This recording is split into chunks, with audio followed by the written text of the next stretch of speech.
G'day guys, going to do some tests with some GPZ7000s. This one here is stock standard. This is the reference detector we use for doing tests. The one on the bench is a customer's detector that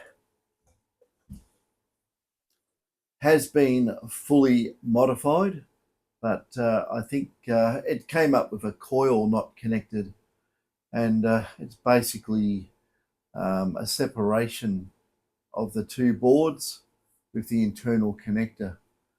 Just that the plastic interlock pins have got a lot of slop in them and the board can separate. So the way to fix that, put a couple of rubber bands around it, keep it really tight, or do what Minelab is now doing and getting rid of the plastic interconnects and putting nut and bolt through them, little screw and a nut, and it can't move. There are other ways of doing it, of course. Anyway, the detector is fixed, but anyway, this is a modified one. I'm going to turn it on. I've got it on you can see that. If I undo that, you can see it. There we go. It's on a X coil, and it's got the dongle on the end of the detector, or on the end of the coil cable, whichever way you want to say it, same thing. It's on the end of the detector, and it's on the end of the coil cable. So it's both. I'm going to use the same head unit. This is from the customer's detector on both detectors. That means I don't have to go and fiddle around with the settings. It'll hold the settings. The only thing we have to change is the frequency, because that can be different because of the way that just the tolerance in the detector. So we'll do the frequency scan, and first of all, turn it on. I'll give you an idea what the settings are. Not that it's important, because they're going to be both the same on each detector. I think they're both in high, well, it's going to be the head unit, should I say, will be high yield, gain of 10, audio 5, difficult ground. It's got its satellite thing flashing, and it's got its Wi-Fi thing flashing as well, and it's just turned on. Frequency is 153. We'll give it a frequency scan just for the hell of it. Oh, wrong one. Try that. There we go.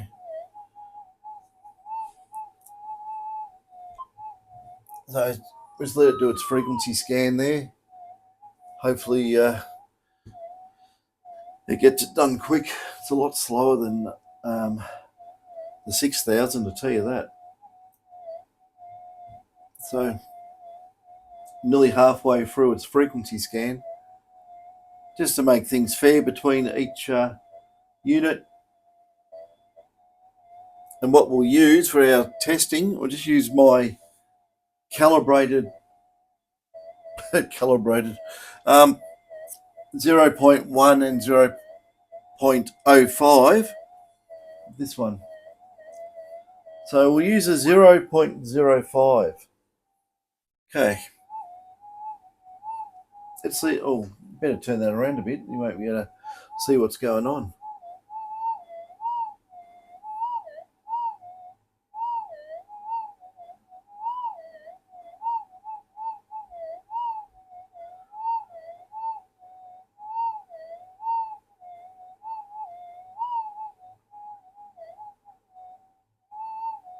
We get it up about there. So keep that in mind. That's how high we can get it.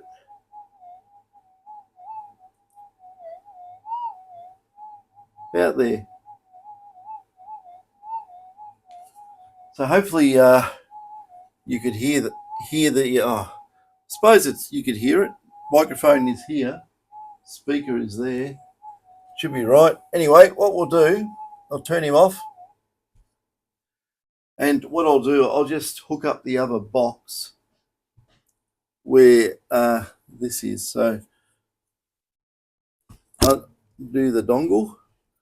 You know, people will, I know some people will complain and say, oh, something about it's not a proper test or something. Well, were these detectors developed in the dirt, or were they developed in a laboratory? or an electrical or electronic laboratory, lab, workshop. I don't think they were made in the dirt. I think they were probably developed in an electronics laboratory, and that functionality was proved in a laboratory, not out in the goldfield. Final tests, yes, out in the goldfield. Functionality tests, real life tests, yeah, out in the goldfield. But electrical tests and that, you've done in a laboratory. So anyway, we got that. I just want to take off that. The modified one has white writing there. You can see it because it's a customer's detector. Our standard unit doesn't have anything written on it. I should actually put my own name on it, but anyway, that's just a standard one. We'll hook it up.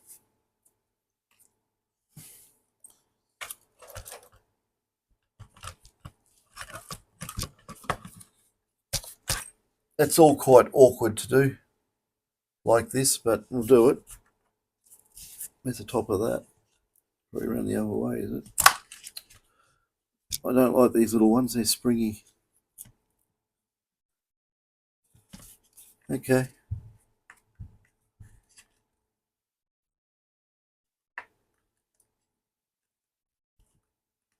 Oh, there it is.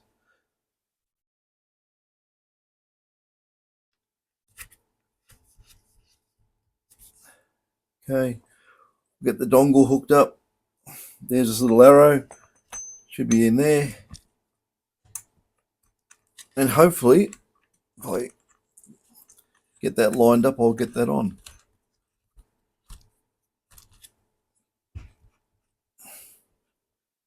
I say this is just a test setup.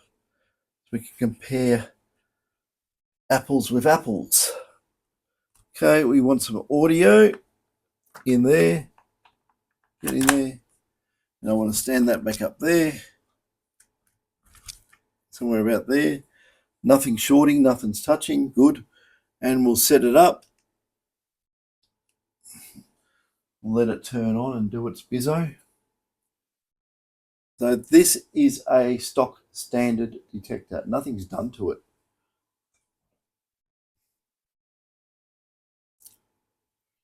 So eventually it'll kick into gear. We're on sensitivity at 10, 5 for the audio. Nothing's going to change because it's controlled by the head unit. Okay. The last detector was on 165. I'll give this a frequency scan just to make it fair. And there and there. We'll just wait for it to do its bizzo.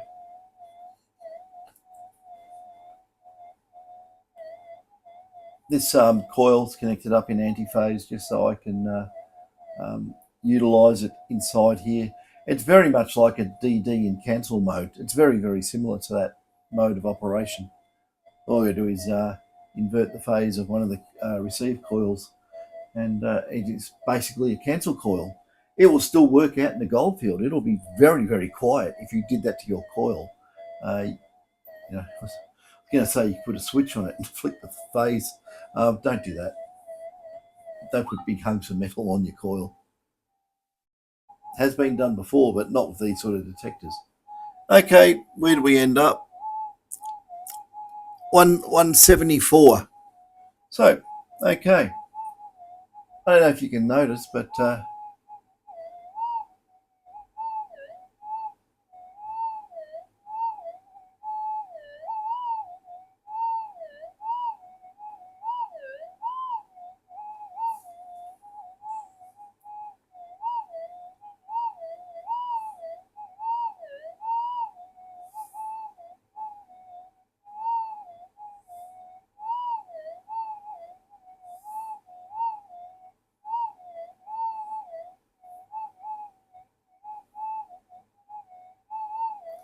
it's really hit and miss getting the target signal.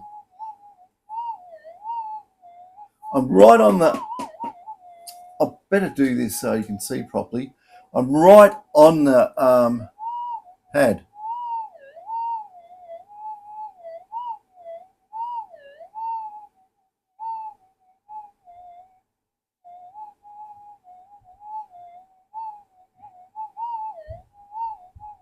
Now up here, I wish the camera was lower because it shows, it's better looking at it straight like this rather than up in the air. You get a better idea. But it's really wishy-washy where I was getting the other target.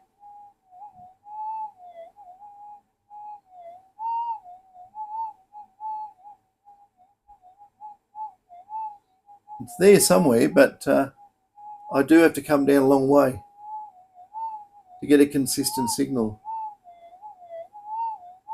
There, I'm on it again. The other one's heaps higher. The other one has less noise.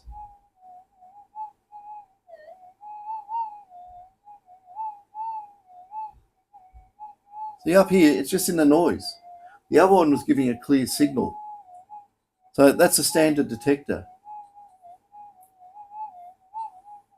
I'll give it another frequency scan just for the hell of it, but it definitely,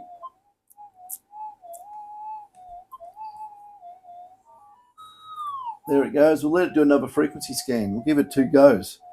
It may have ended up on a bad part of the spectrum, but I don't think so.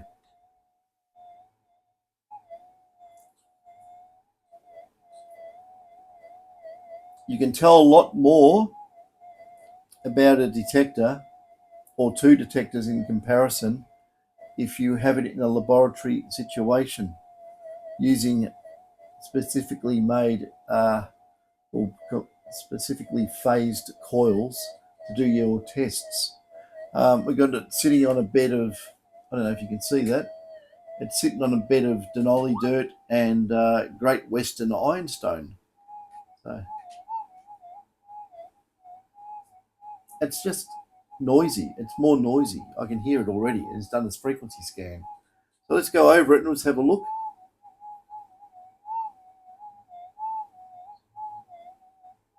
It's in the noise. Can you hear that? I put the speaker closer to the microphone just so it's got more audio, just in case it's a bit weak.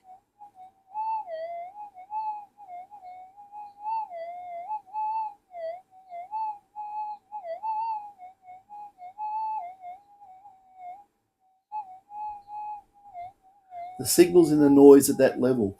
With the other one, it's not. I'm still using the same head unit. So the only difference is the detector.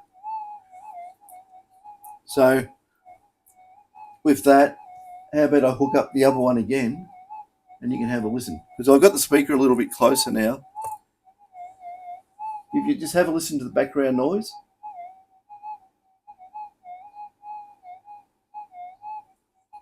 I could hook it up on the, I'd have to hook up the other oscilloscope and have it on, hold the peak so we could measure the peak noise impulse values and then compare between detectors. But you can probably tell for your ears. I can. So there's no difference in the gain settings or anything like that. Match frequency, everything else is the same. So turn him off. That's a pain doing this, but it's just a way to do it. Leave everything as it is. Let's move the speaker so I get onto that. Like I've said before, I wish they had pop-on connectors. You know, push and clip. Be a lot better than this. And do I have to say, in my opinion? Okay, that's off. Audio off. Okay, standard detector. Customer's detector. The modified one.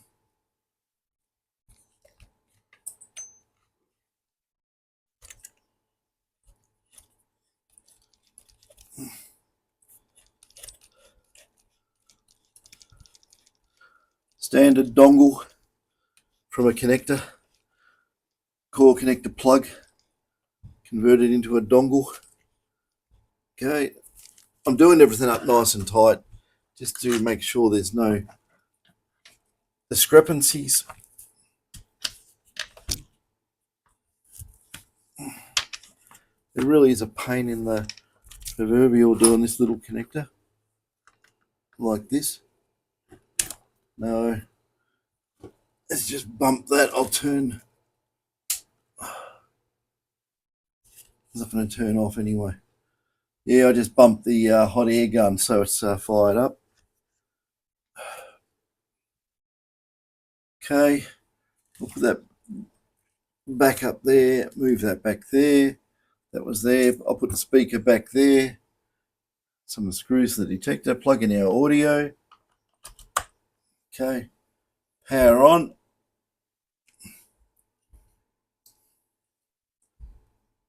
We'll see how it fires up. Everything looks good.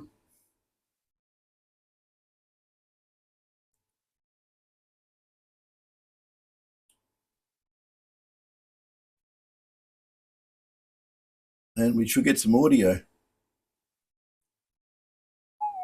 There we go. We have some audio, and I'll just do a frequency scan on this again.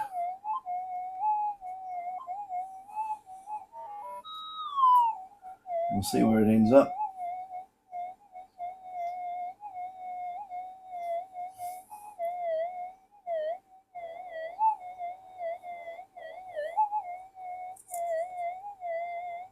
Put it about there, there.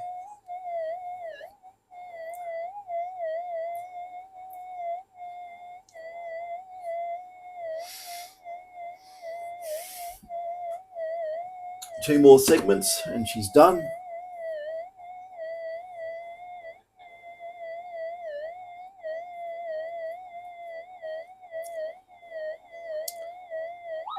Finally got there.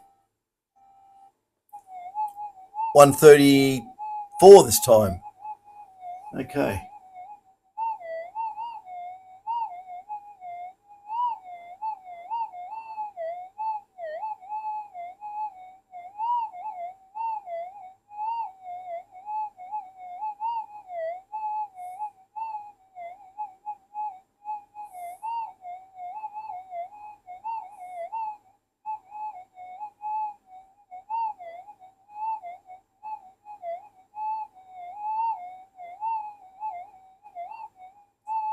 We get a signal up here somewhere. So it's a lot further up than the standard detector. And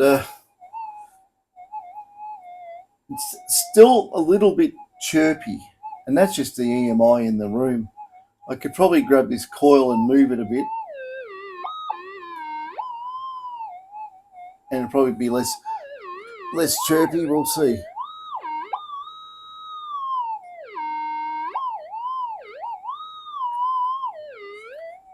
I don't have a Faraday shield on this side, so it's going to pick up my hand. That's why I'm using this, because it has, well, the metal bit's going to have an effect, but the wood won't. There's no effect from the wood. So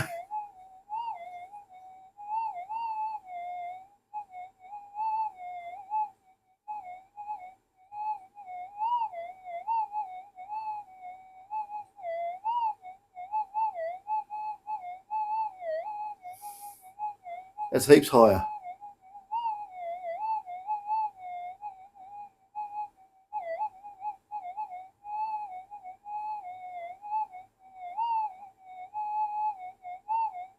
So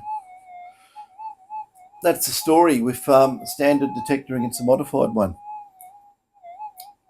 We're using a tiny target because it's a tiny coil, and that's what you know, these are sort of more or less designed for, aren't they?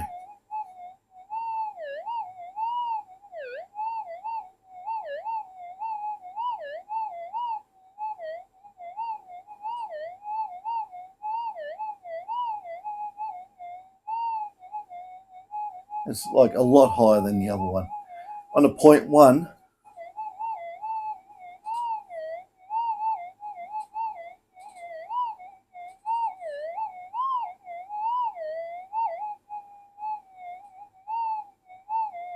you remember I've got this set up as an anti-phase coil. So the further away you get from an anti-phase coil, the more signal is in both coils and gets cancelled.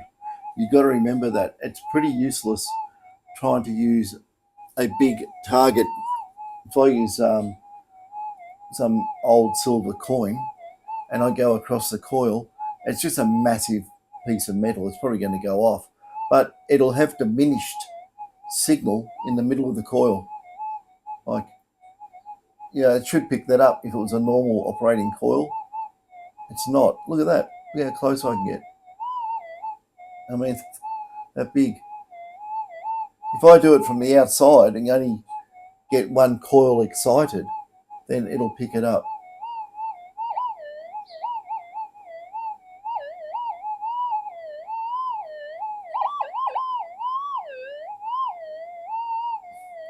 But dead in the middle, nothing. That's when you reverse one of the phases of the receive coils. You can actually do that.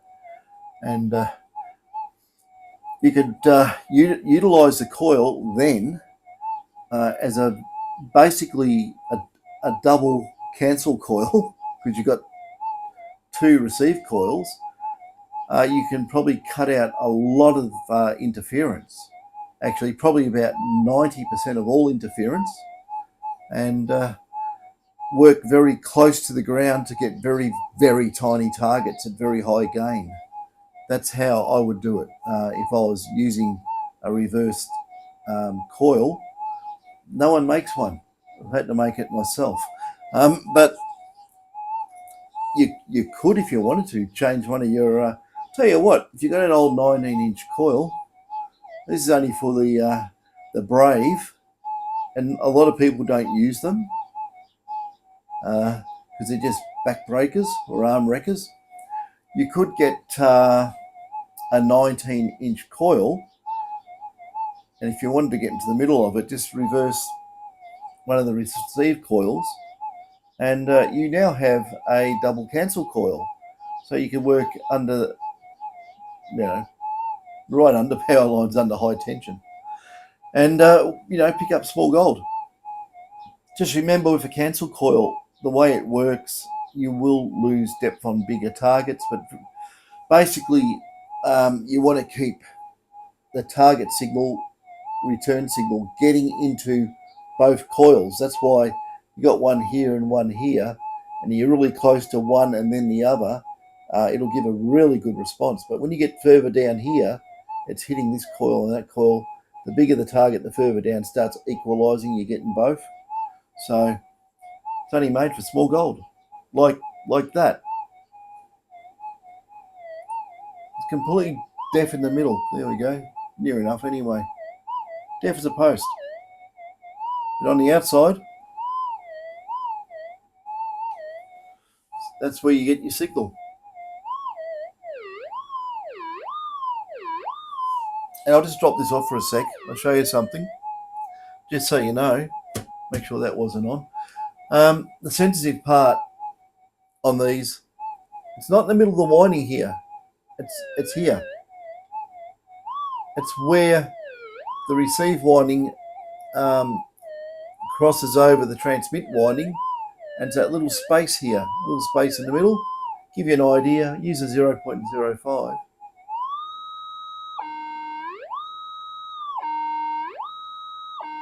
And if we go in the middle of the receive coil, not as sensitive. I mean, it's still going to scream, but I can fully overload the detector in that little narrow gap. So do it again. Hear that? Now if I go here, you listen. It's a lot more sensitive. It's got a lot more hang there. So if you went over here like this, and you went over the receive coil here,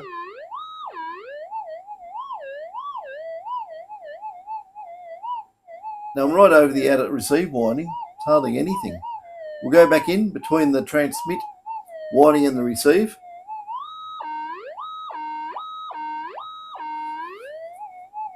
Even so, that's telling me something about the coil geometry, the way it's made. And even by looking at that, I can see a lot of ways to improve the actual operation of the coil. I can just, it just stands out like you know what's, but it is. This is what it is. So, do I have to tell you all what it is, or do we let the manufacturers find out for themselves? So there you go.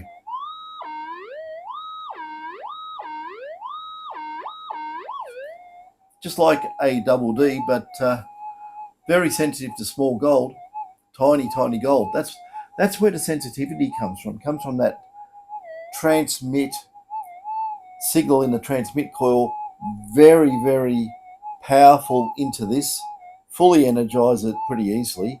And even though it's a very small target, the back um, energy, or you want to call it eddy currents, whatever you want to call it, the reverse transmitted field of your little target is very close to the receive winding there. So you got transmit and receive, very reactive in this area here.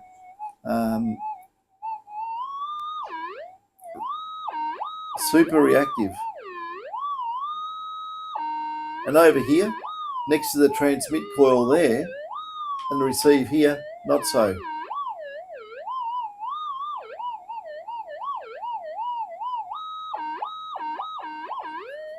So what I'm basically saying, if that gap was opened up a bit more, as a bit more of the receive coil opened up as a circular coil and more going towards the inner part of the coil, it's opened up that gap, you'll get a lot better tiny gold depth, right? So it is just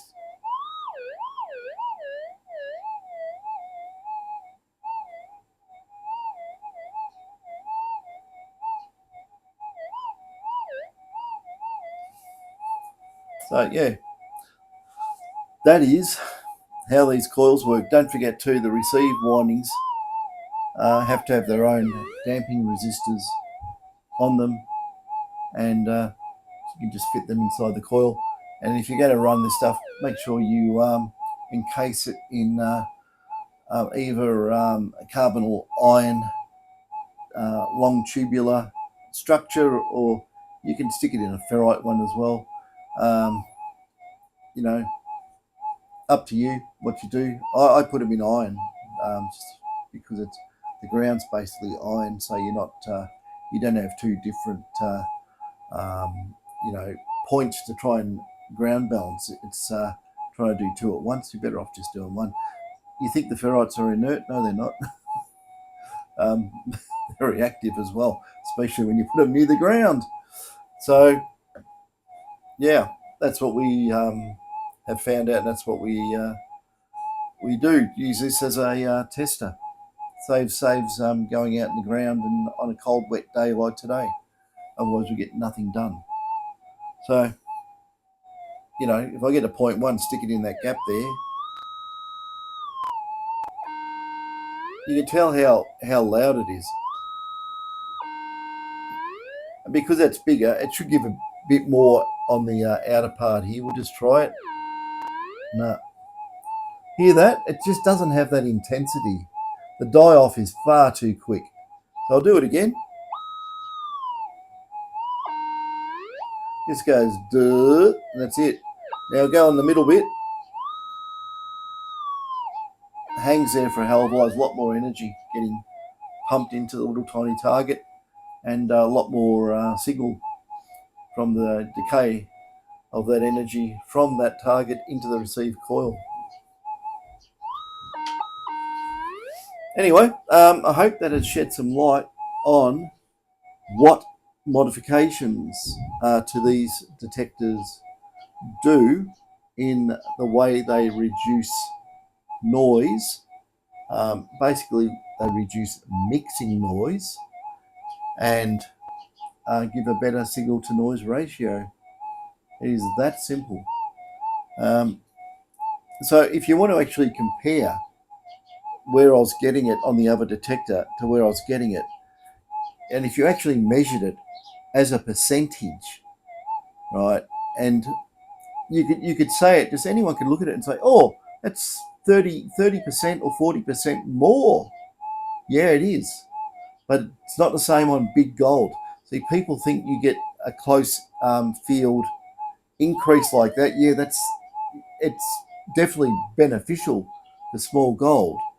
But, if you're going to start looking at targets out here, big targets, you're only going to get a very small improvement. It's not going to be 30% because it's not picking it up here somewhere. That's just illogical. You don't have the energy, nor the improvement in the actual receiver of the detector to do that. You're going to get marginal better increases at depth, especially in an area. Like, people get EMI completely wrong. They think that if you do things inside the detector, this is a double-edged sword here. They think that because now I'll just turn this off. It's just annoying. It's probably drifting onto a noise channel or something, but it's a hard thing to explain. There's certain levels of EMI you can have, and it can be at a particular level where it gets into the detector, and if it mixes with the internal signals generated in the detector, it can make intermodulation noise, which can really degrade your noise figure, and you can't hear the targets. They sort of get swamped by noise. Now, quietening down the internals of the detector does improve that functionality for sure.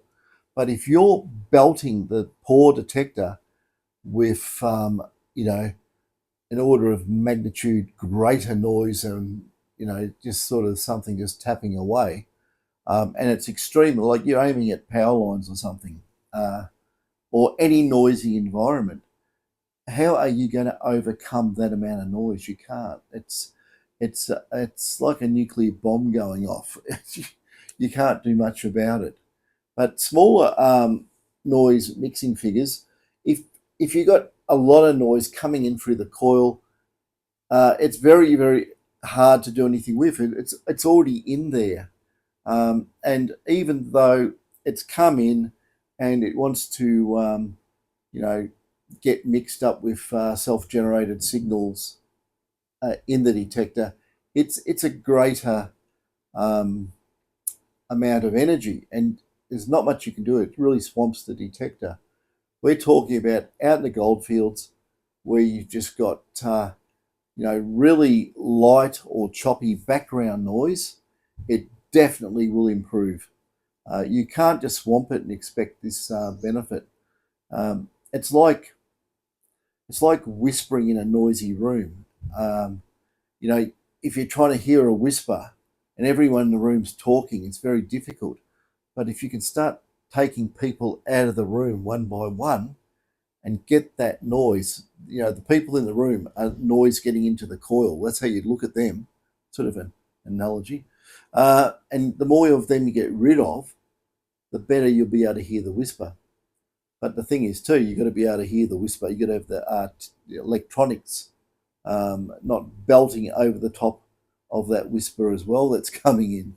So it's not just, this equals that. It's sort of a little bit of this and a little bit of that, it can improve that situation. It's hard to explain. Basically, what we're trying to do is we're trying to drop the internal noise floor of the detector from its self-generated noise, and also stopping mixing of that external noise with the internal generated noise. The more of the internal generated noise you get rid of, the less mixing there is, and the more signal you can hear. But if the signal's overpowered by EMI, well, all bets are off, because it's lowering the noise figure of the detector is not infinite. You can't go down to levels that you'd have to freeze the whole thing in liquid nitrogen or something to have that effect. So, you know, it is what it is. And a hot detector is more noisy than a cold detector. If it's easy to prove, go out on a hot day, go detecting, and find yourself a patch. Go over the patch, okay, on a hot day. Now, go there in the middle of winter, in the middle of night, and see how much gold you missed. You'd be surprised. Yeah, much better to detect in winter than summer. The cooler the ground, the less reactive the ground is. Ground and heat give off noise. Hot coils give off noise. Hot semiconductors give off noise. You want to get the noise out of the system. You know, years ago I thought about actually pumping something like liquid, you know, a gas or a liquid freon or something through the coil to chill it, to improve the noise figure of the coil windings, cool the housing, cool the windings, cool the detector, run some heat pipes near the input stage, and cool the components, and you know, it'll make less noise. It's just look up Stefan Boltzmann's constant and have a look at um, noise figures and all that stuff. But there is a lot to be gained by getting rid of noise in electronics. So I hope that's been a little bit of an education. I try not to say it technical because people don't know what you're talking to. Talking to them about. I've had it before. We had a person who should have wanted to know what we were doing and try to explain things to him. And he said, "Don't tell me. I don't understand what you're talking about." You know, I mean, okay, we'll leave it there. So if you don't want to know what we're talking about, you'll never understand how the thing works in the first place. So yeah, cold coils, cold electronics, detect in winter. Um, and don't get me started on the subject of black coils.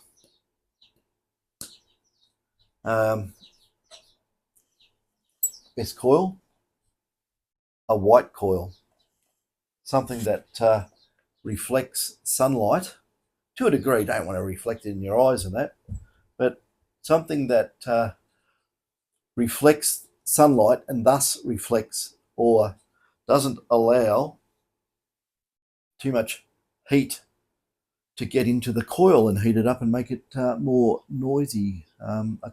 Yeah, hot copper winding, the resistance goes up as well. So there's a few losses there. Resistance goes up. There you go. You got losses, both in transmit and receive.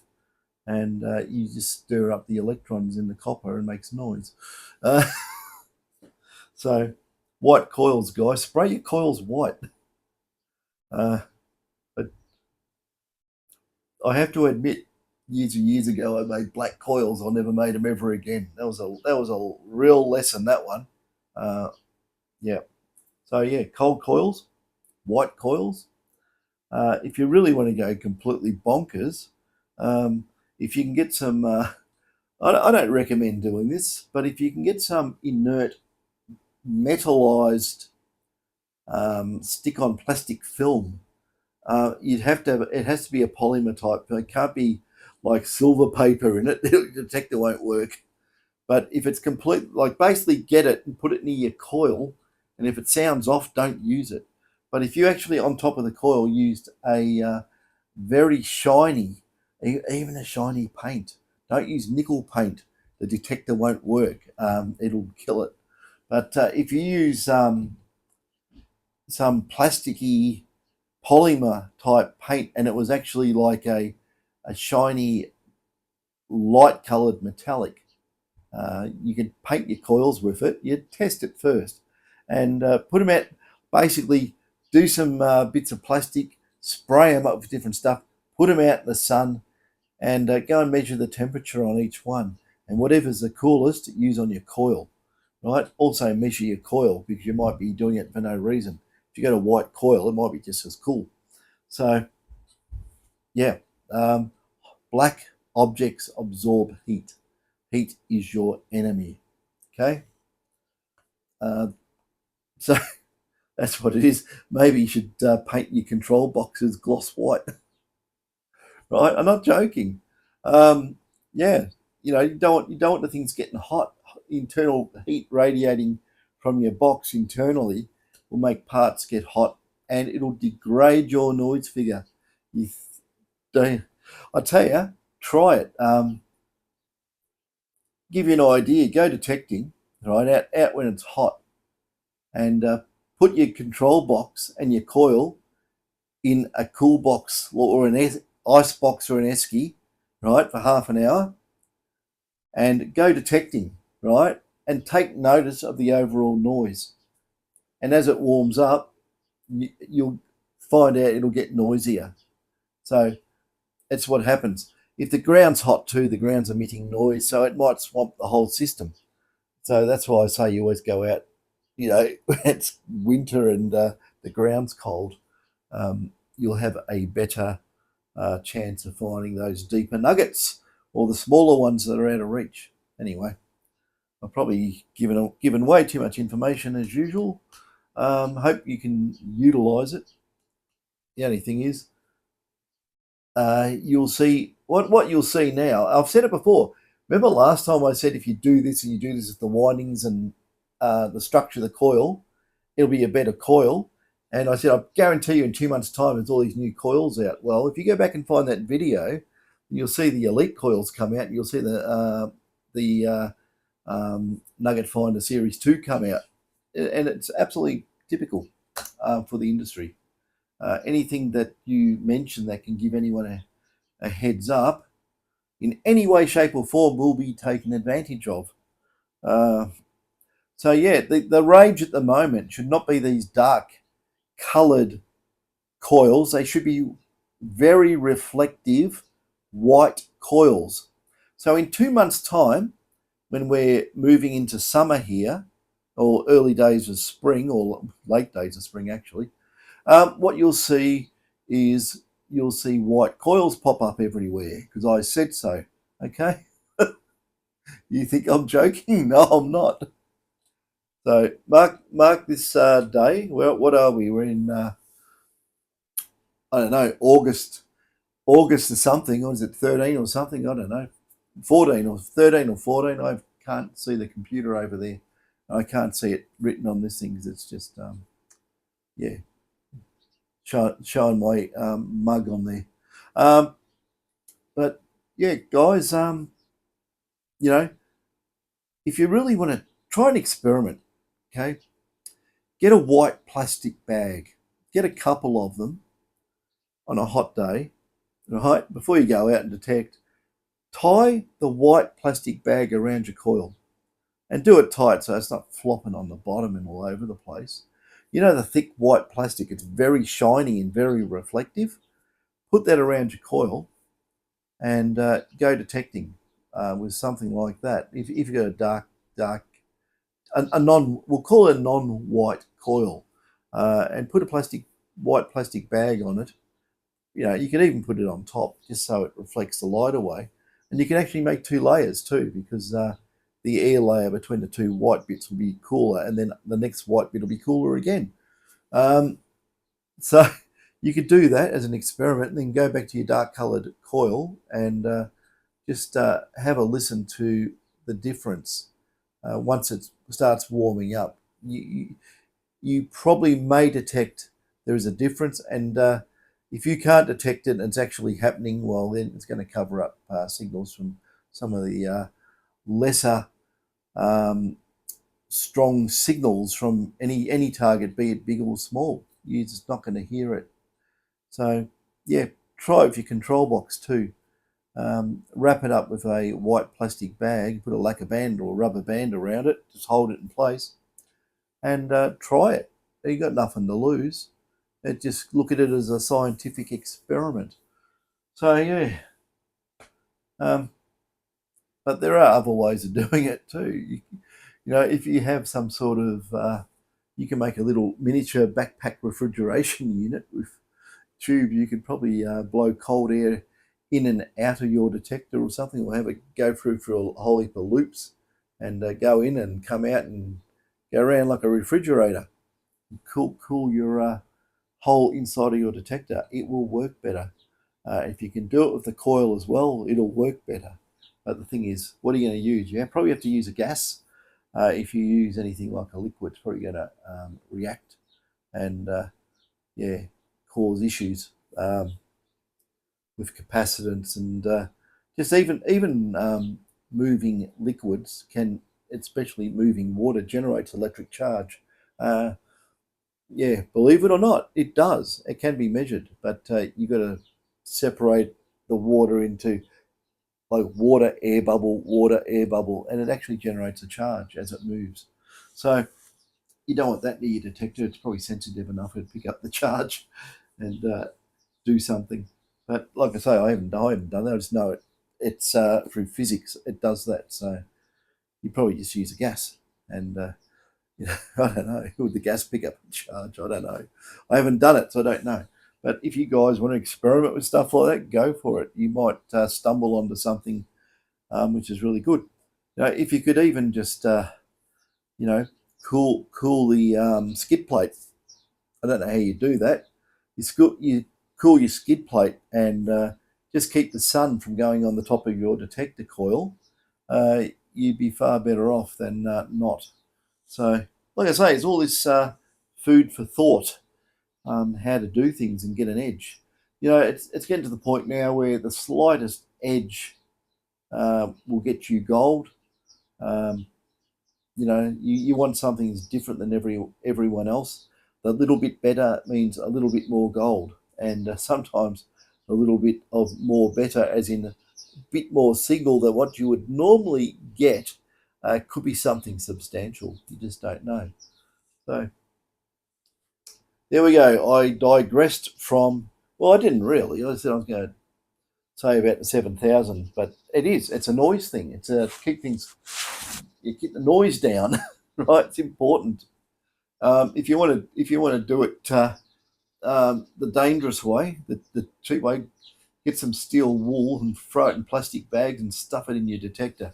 Just make sure nothing punctures through it; it'll blow up your detector. Um, so don't do that. No, don't. We used to do that with the older detectors because there's a lot of room in there, and we could make sure there was no sharp edges. But these other ones got sharp edges everywhere, so don't do that. Yeah, play it a bit more careful than doing that. But you know, I've done it. I've actually done it on the older detectors because they had you know, continuous running switch mode power supplies, and it went, you know, it's going like da da da right over the receive timing. Freaking obliterate it. So try and absorb that inside the detector to a degree. It did help. So that's the old detectors though, the old SDs. GPs and onwards have stop start power supplies where they just store the energy up, and in capacitors, and when the, you know, power supplies turn off, the receivers and associated circuitry just runs on the capacitor storage, and it does make a damn big difference as well. It's where, I think that's where mine has most of the edge, shutting the noisy power supplies down during the receive times. I've had the power supplies start up in continuous run. It's pretty easy to do, and it's just got to change connection on a comparator, and it runs the power supply during the receive, just a bucket of noise, and make the power supply go, and then off, and then receive. There's none of this going over the receive. That's equivalent to internal generated noise. So, but you know, in some of the detectors, they do have continuous run power supplies, and you know, it's not. Well, I'm not going to go into it, right? Because people will whinge at me or something, or try and belt me with a big stick or something of that nature. I don't know what they'll do, but you know, I'm just stating the obvious. Uh, And that's what we do. You got to stop that stuff crawling around inside the circuit boards and getting into things it shouldn't. Even if it's very low level, it's even hard to measure, but there's so much amplification in the detectors that the slightest smidgen of stuff like that just gets amplified. Just it's in there now. What are you going to do with it? It's like, how are you going to pick that out? You got to run some very, very, very advanced filtering probably to get rid of it. But then again, it's still over the signal anyway. So there's degradation having noise in the detector. You can't do anything about EMI. Someone was raving on about it should reduce EMI. Well, how do you do that? It's like trying to slow a waterfall down or something. No. Once it's there, it's there. You can only treat other parts of what it gets into. There's no way of stopping EMI. It'd be like saying, "Oh, hang on a second, I'm going to stop a lightning strike." How? Or I'm going to stop the sun emitting, HF frequency noise or wideband noise. No, you're not. It's just impossible. Once it gets in the coil, you have to do it at the coil if you're going to do anything. So it's just people don't understand, and they just go off on a tangent and don't know what they're talking about. So yeah, even I may not know what I'm talking about. Ever come to think of that? There's a possibility that who knows. But anyway, if you get any benefit out of that and try it, let us know. Put it in the comments. Send us an email. Or keep it a secret to yourself so no one else gets the gold, which most people do. No one runs around telling anyone about their great modified detectors, do they? Hardly ever. Some do, but most don't, because professionals don't. I know that. Semi-professionals still don't, but some do. Just depends on the personality. I was waiting for someone to put a video up on their detector I did for them. They did contact me and said it works a hell of a lot better, but they're going to make a video, and I've yet to see it. Maybe I did subscribe to the channel to see it, but I haven't seen it yet. Yeah, I might have missed it, might not. If you did put one up, let us know. And tell us your thoughts on it. So anyway, that's that. That's enough waffle. 53 minutes. Catches.